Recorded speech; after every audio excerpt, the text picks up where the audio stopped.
안녕하세요. 경제백과 나선생입니다. 해외 선물 왜 대부분이 잃는다고 생각하시나요? 지표, 타점. 물론 중요합니다. 하지만 진짜 이유는 단 하나입니다. 매번 말씀드리지만 기준이 없기 때문입니다. 오늘 영상 끝까지 보신다면 이 영상을 보고 있는 여러분들의 매매 기준이 바뀌고 매매를 통해 얻는 수익의 결이 달라질 거예요. 첫째, 초보는 감으로, 고수는 계산으로 진입한다. 보통 초보 투자자들의 경우 보조 지표에 의존하며 매매를 하는 경향이 강합니다. 따라서 보조 지표가 매수 신호를 조금이라도 보인다면 바로 HTS 상에서 매수 버튼을 누르고 봅니다. 이런 분들 심리는 이거 놓치면 다시는 안 온다 라는 불안감에 사로잡혀서 매수를 하게 되는 거죠. 하지만 여기서 매일 수익 보는 숙련된 고수 투자자들은 진입하기 전에 먼저 생각을 합니다. 여기서 진입하면 어디서 손절을 해야 할 것인가, 그리고 손익비를 맞출 수 있는 자리인가. 사실 매매를 하다 보면 기회는 분명히 많이 와요. 어떻게 보면 탐욕 심리 때문에 그럴 수 있는데요, 고작 기회 몇 번 놓치기 싫어서 무조건적으로 진입을 하며 기회를 먼저 보는 사람은 감정 매매라고 볼 수가 있고요, 리스크를 먼저 보는 사람이 숙련된 투자자의 올바른 매매라고 말씀드릴 수 있겠습니다. 둘째, 손절을 못하는 순간 수익은 사라집니다. 초보 투자자들은 손절을 못하는 경우가 많아요. 처음에는 어쩌면 운이 좋아서 잘 될 수도 있겠어요. 이제 시작한 지 얼마 안 되었는데 몇백 몇천 수익을 보고 좋아하시는 분들도 꽤 계십니다. 근데 저는 이렇게 말을 하죠. 이렇게 잘 되었을 때 더 원칙을 잘 지키고 뇌동 매매 없이 해야 한다 라고 강조하면서 말을 합니다. 맞아요. 이제 여기서 갈리는데요, 여기서 원칙 매매를 더 생각하면서 하시는 분들은 수익을 지키며 꾸준히 쌓아가는 거고요, 여기서 원칙 매매를 지키지 못하시는 분들은 막상 손절을 해야 할 자리가 오면 그저 물타기를 해버린다거나 그냥 무지성으로 버텨버립니다. 다시 수익 구간까지 오는 경우라든지 본전 금액까지 도달한 경험이 있기 때문이겠죠. 하지만 그렇게 매매를 해서는 안 됩니다. 손절해야 할 자리에서 원칙을 지키지 못하고 계속 내동 매매만 하다 보면 벌었던 몇백 몇천 수익도 금방 다 날아갈 겁니다. 혹시 이 영상을 보고 있고 본인도 이런 식으로 매매를 하고 있다면 꼭 기억하세요.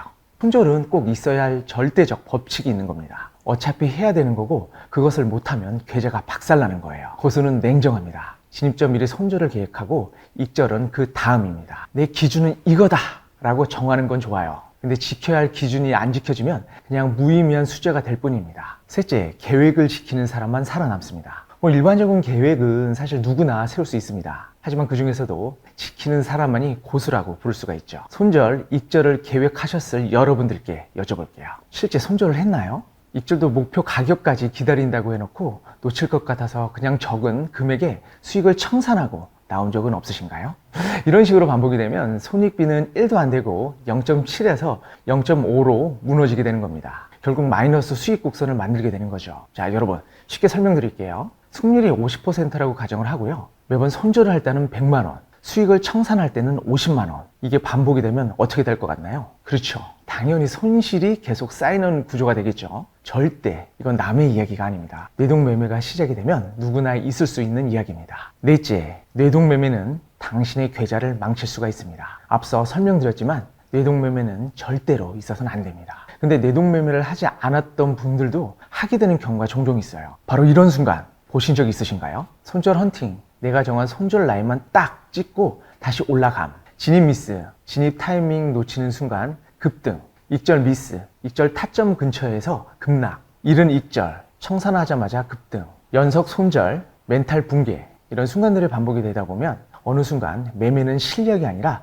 감정이 하게 되는 경우가 많아요. 하지만 고수 투자자는 다르죠. 이런 순간을 피하지 않고 미리 인식하고 감정을 통제합니다. 다섯 번째, 고수는 다르게 움직입니다. 수익을 많이 내는 고수 투자자들은 특별한 전략이랄 게 솔직히 없어요. 이들은 남들이 안 지키는 걸 지킬 뿐입니다. 이 네 가지 공식만큼은 꼭 지키세요. 진입 전에 손익비를 따질 것, 손절은 기계처럼 실행하고 익절은 끝까지 기다립니다. 감정이 올라오면 매매를 잠시 멈추세요. 집 앞 산책을 다녀와도 되고요, 잠시 책을 펴고 책을 읽다가 감정이 내려오면 그때 다시 하셔도 됩니다. 이 시장에서는 기회는 무한하니까요. 앞서서 설명드릴 때 초보분들이 보조 지표에 의존한다는 말씀을 드렸었는데요, 이에 대해서 좀 더 설명을 덧붙이자면 각종 유튜브나 인터넷에 떠도는 유료 보조 지표, 그리고 유료 차트, 그리고 자동 매매, 그런 거 믿지 마세요. 해보신 분들은 알겠지만 돈 내고 사와서 달라질 게 없어요. 오히려 돈 내고 손실까지 보는 경우가 허다합니다. 또 본인의 손실 이유나 수익을 못 보는 이유가 보조지표를 활용할 줄 몰라서 그렇다 생각하시는 분들도 많으신데요. 절대 아닙니다. 물론 보조지표를 전략적이게 잘 활용해서 수익을 보는 경우가 있긴 하겠죠. 하지만 이건 어느 정도 기준이 있을 때의 이야기고요. 보조지표에 의존해서 매매를 하면 안 됩니다. 철저한 본인의 기준에 의존해서 매매를 하는 게 가장 좋은 방법이라고 말씀드릴게요. 진짜 매월마다 몇백, 몇천씩 수익을 내시고 잘하시는 분들은 보조지표에 그렇게 크게 신경을 안 써요. 말 그대로 보조일 뿐 본인의 매매 방식에 크게 관여하지 않습니다. 그러니까 참고 정도로만 이용하시는 거예요. 그런 분들은 이동 평균선에 본인이 작동한 추세선, 지지 저항선을 보시면서 가격의 움직임만 보고도 충분히 수익을 내십니다. 그러니 초보 투자자분들 보조지표에 목매지 마세요. 실제로 보조지표만으로 수익을 볼 수 있는 시장이라면 누구나 다 부자가 되어 있겠죠. 지금까지 영상 보신 분들 오늘부터 바뀌어보세요. 교육 받으시는 분들께도 항상 말씀을 드리는 거지만 가장 중요한 건 시장가 매수, 매도 버튼을 누르기 전에 손절부터 기준을 세워보시기 바랍니다. 그게 바로 수익의 시작입니다. 그리고 혼자 하기 어렵다면 경제백과와 함께 하세요. 1대1로 교육을 통해서 회원님들의 거래 방법에 대한 피드백을 해드리고 문제점이 있으면 그 문제점에 대한 해결책을 제시해드리고 있습니다. 실제로 경제백과 카페에서는 차트의 차도 모르셨던 분들도 저희가 해드리는 교육을 통해서 며칠 또는 몇 주 만에 적게는 몇십만 원부터 몇백만 원까지 수익을 발생시키게 되는 사례가 굉장히 많습니다.